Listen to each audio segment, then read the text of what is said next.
Friends, एक गज़ब की न्यूज़ है। ये न्यूज़ आपको सुन चुके होंगे, लेकिन जिसको नहीं पता है उनके लिए ये बहुत ही इम्पोर्टेंट है। तो क्या बात है कि हर छात्रवृत्ति की साइट ओपन हो गई है भाई। जो ये नया जो सेशन चल रहा है 2022-23 वाला नया सेशंस, उसको रजिस्ट्रेशन करने के लिए प्रॉपर साइट खुल गई है। अगर आपने ऑलरेडी पहले ही अपने रजिस्ट्रेशन किया होगा तो आप उसको रिन्यू भी कर सकते हैं, यानी कि आपको दोबारा से रजिस्ट्रेशन करने की कोई ज़रूरत नहीं। आप रिन्यू करके आप अपने फॉर्म को आगे बढ़ा सकते हैं अगले सेशन के लिए, यानी कि 2022 और 23 के लिए। तो खैर, एक चीज़ मैं आप उन लोगों को बताने वाला हूँ जो कि पिछले सेशन में जो रजिस्ट्रेशन किए थे स्टूडेंट ने, काफ़ी उनको परेशानी झेलनी पड़ी थी और कईयों के तो फॉर्म भाई रिजेक्ट अप्रूव ही नहीं हुए थे। तो अप्रूव नहीं होंगे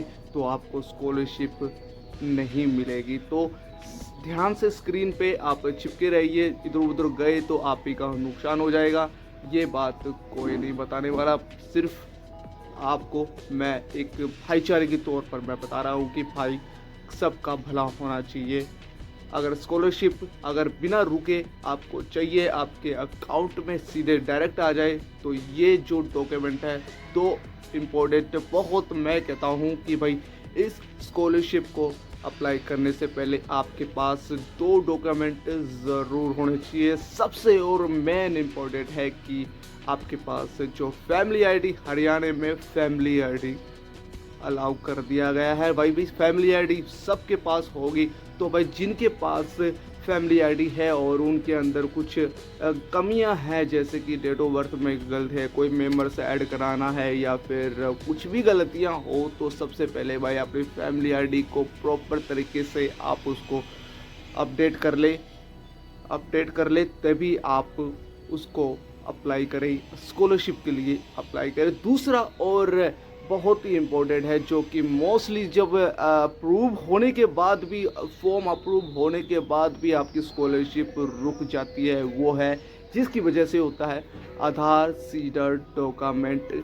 अब ये क्या नई चीज़ है, किसी को नहीं पता है, किसी को पता है, तो भाई मैं ये बता दूँ, ये वही चीज़ है कि आपके आधार को आपको बैंक से अकाउंट को लिंक करना, इसी को ही बोला है। लेकिन लिंक ही नहीं कराना है आपने, जस्ट लिंक कराना छोड़ दिया।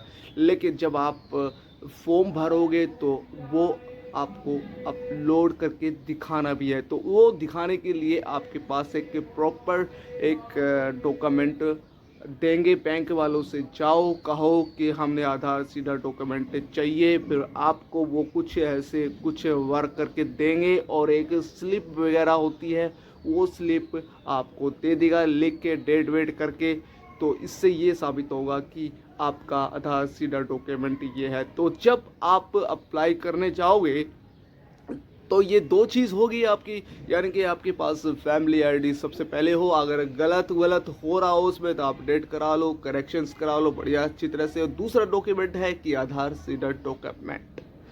तो जब ये आपके पास हाथ में आ जाए तो आप सारे के सारे डॉक्यूमेंट की फाइल, जो कि आपकी पिछली जितनी भी डॉक्यूमेंट्स हैं, आपकी 10वीं 12वीं जितने भी हैं आपका, और ये बैंक अकाउंट की कॉपी वॉपी सब कुछ लेके, अपना इनकम सर्टिफिकेट के जितने भी सारे के सारे डॉक्यूमेंट हैं, तो भाई वो लेके पहुंच जाओ। आप किसी कंप्यूटर वाले भाई से बोल देना, सीएससी सेंटर में बोल देना कि भाई हमने हर छात्रवृत्ति की रजिस्ट्रेशन करना है, यानी कि फॉर्म भरना है।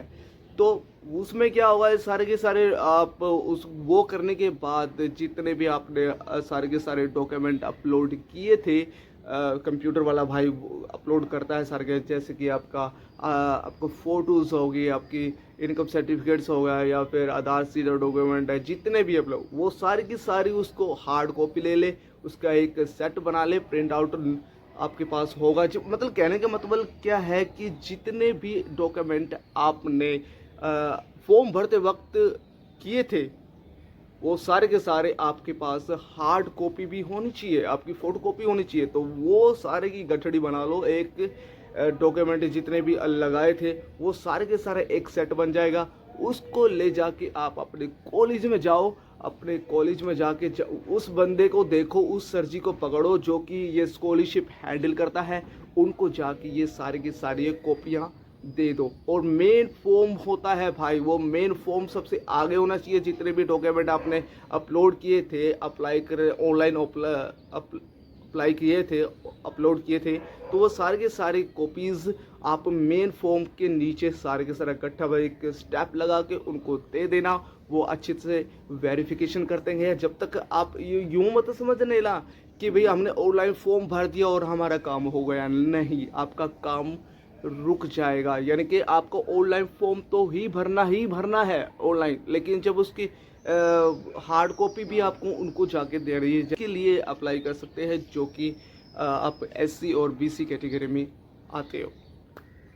तो आपको ये जितने भी सारे डॉक्यूमेंट है, आपका इनकम सर्टिफिकेट है या फिर आपका ये आधार सीडर डॉक्यूमेंट है, +2 की 10th की पैन कार्ड, वेट कार्ड, सारे डॉक्यूमेंट लेके आप पहुंच जाओ अपने कॉलेज में और उस सर जी को पकड़ो जो ये स्कॉलरशिप हैंडल करता है। फिर भी अगर आपके कोई भी सवाल है, जवाब है, तो आप कमेंट करके पूछ सके, डायरेक्ट पूछे कि सोशल मीडिया हैंडल पे भी आप मुझे मैसेज कर सकते हैं, मैं बुरा नहीं मानूंगा। मिलते हैं नेक्स्ट वीडियो में। अगर अच्छी लगी तो भाई आप लाल रंग का बटन दिखाए रहे हुए हैं, उसको कर देना और नोटिफिकेशन बेल आइकन भी कर देना है। मिलते हैं नेक्स्ट वीडियो में। हर छात्रवृत्ति स्कॉलरशिप।